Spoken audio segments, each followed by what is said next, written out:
just walked through $1 million home and it felt cheaper than a college dorm room. Why? Because of these 8 finishes that scream, I made expensive mistakes. Let me tell you about trendy materials that are secretly ruining beautiful homes right now. I'm Blake, built by Becker, and after 20 years in construction and design, I've walked through hundreds of homes where people spent thousands on finishes that looked amazing in the showroom, but drove them absolutely crazy in real life. Today, I'm exposing the worst offenders. I'm breaking down 8 trendy finishes that you'll need to avoid, and I'll give you the smart alternative that actually works in real homes with real families. But first, hit that subscribe button if you want more honest renovation advice that'll save you time, money, and your sanity. Let's get to it. Real talk, guys. I love walking through beautiful showrooms and seeing all those gorgeous finishes that make you want to redo your entire house. I even have one. But here's what they don't tell you in those perfectly lit displays. Some of these finishes are absolute disasters once you actually live with them. I'm not here to rain on anyone's design parade, but I'm here to save you from the finishes that will have you questioning your sanity every single day. Let me break down 8 finishes I would never ever put in my own home. First up, ultra shiny white porcelain floors. Oh man, where do I even start with this one? These floors are obviously gorgeous. And I mean, they look like something straight out of a luxury hotel lobby in Miami Beach. They're reflective, they make spaces feel bigger, and they scream expensive. But do I live in a hotel lobby? Nope. I live in a house with actual people and 2 dogs. Here's what nobody tells you about these floors. They show absolutely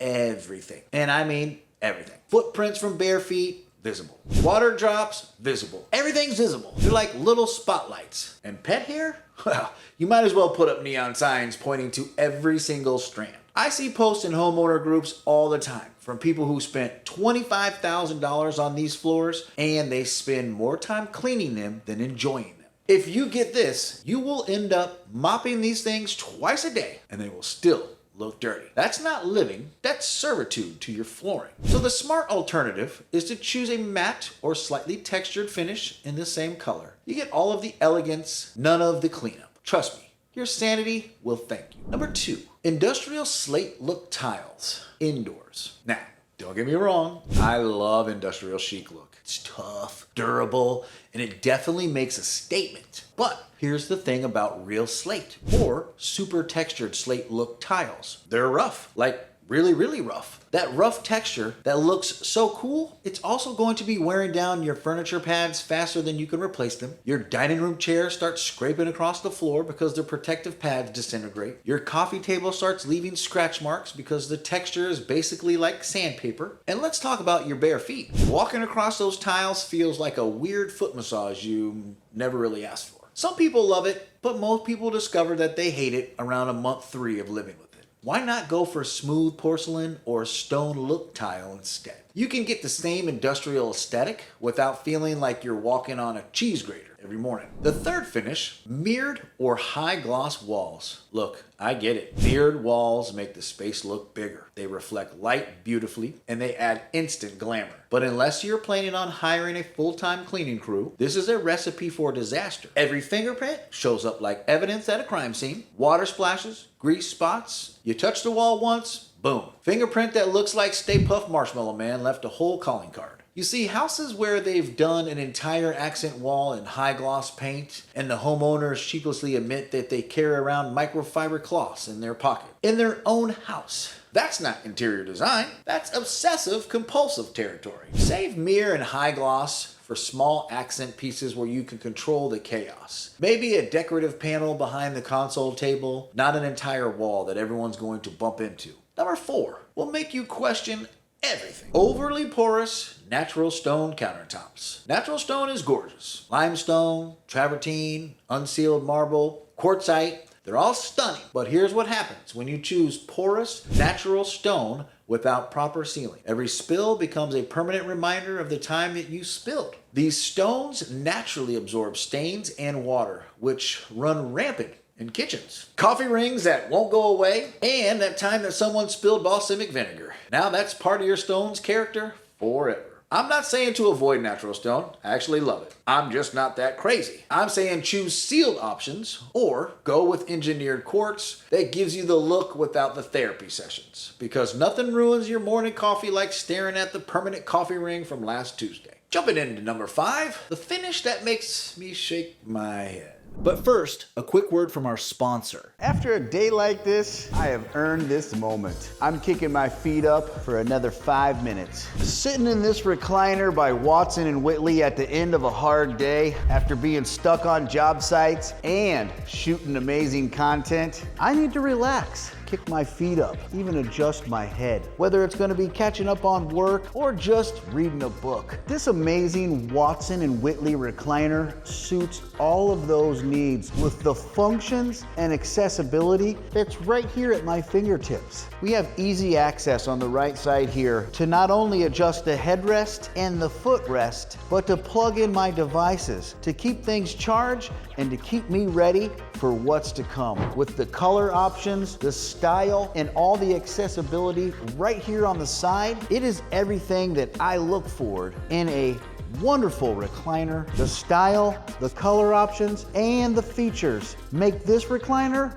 built by Becker approved. Patterned vinyl planks that try to mimic exotic woods. Vinyl plank flooring has come a long way, and good vinyl can look amazing. But when manufacturers try to get fancy with the patterns that are supposedly look like reclaimed teak or exotic Brazilian hardwood, things go sideways pretty fast. The patterns often look obviously fake, the colors can fade over time, and they're incredibly difficult to decorate around because they're trying so hard to be something they're not. It's like wearing a tuxedo t-shirt. You're not fooling anyone, really. Stick with simple, neutral vinyl planks that don't pretend to be anything they're not. Choose colors and patterns that would actually exist in nature, and you'll have a floor that looks intentional instead of trying too hard.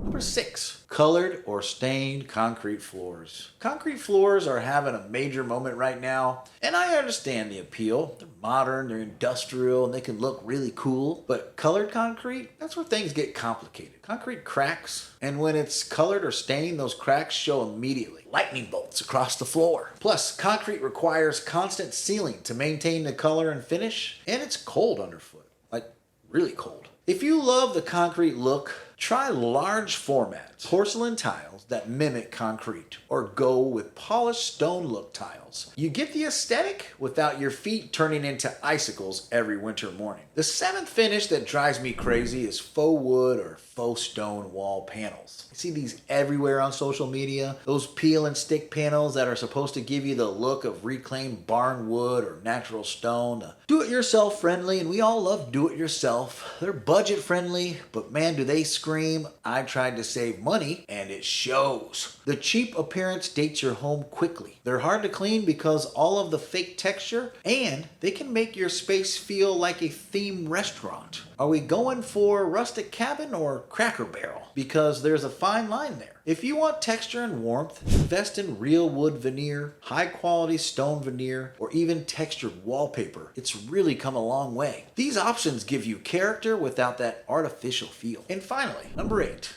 High reflective backsplashes. Glass and metal backsplashes can look absolutely stunning, whether in a kitchen or a bathroom. All that shine and reflection makes everything feel bright and modern. But glass tiles show dirt and smudge more easily than other materials, which requires more frequent cleaning. Every water spot becomes visible, every fingerprint tells a story, and kitchen grease turns your beautiful backsplash into abstract art you never want. You end up spending more time cleaning your backsplash than actually cooking. Go for matte or textured backsplash options instead. You can still get a modern look without the constant maintenance. Subway tiles in matte finish, natural stone with texture, or even ceramic with subtle patterns. All gorgeous and way more livable. Now hear me out before you go crazy in the comments, because I'll be in there responding. I don't hate any of these finishes. Well, at least I don't hate any of them with a passion. Some of them work beautifully in the right context, A mirrored wall might be perfect in a powder room that gets used twice a week. High gloss floors that could be amazing in a formal entryway that doesn't see daily traffic. But for the main living areas, for spaces you actually spend time in or live with your life, these finishes can turn your dream home into a cleaning obsession. The secret is understanding the difference between looks good in a photo and works real in real life. Social media has convinced us that everything should be Instagram perfect all the time, but real homes need to be livable first and pretty second. When you're choosing finishes, ask yourself these 3 questions. Can I realistically maintain this? Will this still look good when life happens to it? And am I choosing this because I love it or because I saw it trending on Pinterest or your favorite YouTube channel? Because here's what I've learned after the 20 years in this business. The most beautiful homes aren't the ones with the trendiest finishes. They're the ones where the finishes support the lifestyle instead of fighting against it. Your floors should handle your morning routine without making you stressed. Your walls should be backgrounds for your life, not high maintenance prima donnas that demand constant attention. Your countertops should be places where you can actually prepare food without worrying about every little spill. The best finishes are the ones you stop noticing because they just work. They're beautiful, they're functional, and they let you focus on living in your home instead of constantly maintaining it. So before you fall in love with that gorgeous but high maintenance finish, ask yourself, do I want to live in this or do I want to spend my time taking care of it? Because there's a big difference between those two. Now drop a comment and let me know what you think about this list. And I almost forgot, here's a gift for you. Go and check out that cheat sheet from the description below. It's a little home maintenance guide that we've created for all of you wonderful viewers. Hit that like and subscribe button for more home and construction advice. And thank you as always for watching Built by Becker. I'll see you on the next one.